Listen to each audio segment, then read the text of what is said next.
My name is Acaye, Acaye Karen. I have other names, which are the names of Christianity that my mother gave to me, and those are Pamela and Elizabeth.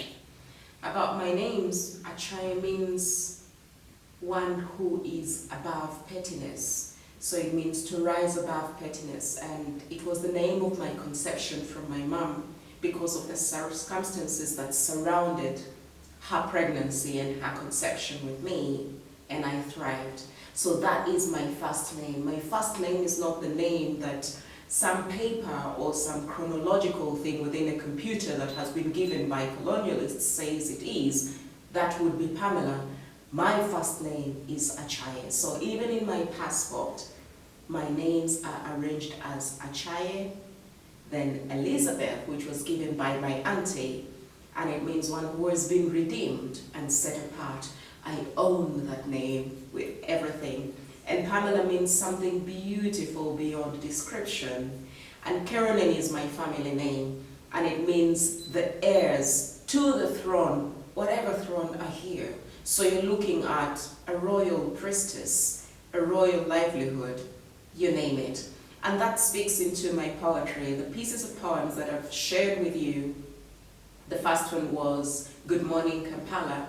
And Good Morning Kampala was inspired out of the things, the political upheavals that have been happening in Kampala, especially during 2006, when the country was moving towards peaceful political transition, or so we thought.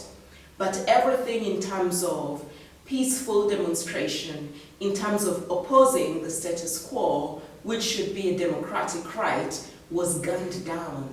Now, what democracy is that?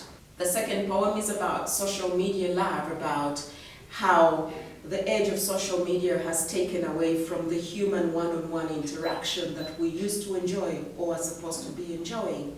So people like to escape into this interpersonal phase where they can write anything that they don't feel attached to or responsible for. And the last poem is They Come Here With Empty Faces, which is a parody of aid and the purveyors of aid.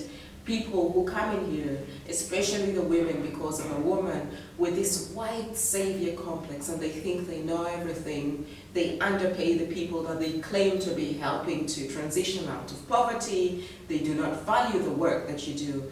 But the vengeance for me is my brothers, the sons of Africa, who look at them, see their empty faces and their hunger for genuine human interaction, which they give in terms of sexual gratification.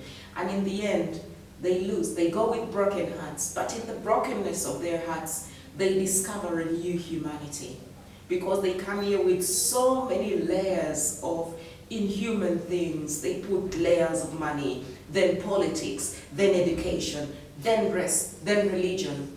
But it only takes one sexual encounter, sometimes a smile or a touch from my fellow brother to break all those barriers down, and it zeroes them down to ground zero, and we go back to the simple things. I'm hurting. Can you give me a hug? I need a place to sleep, or I need food to eat, or a warm cup of tea in my belly, and conversation begins anew. So as much as that poem is a parody, it's also a return to humanity.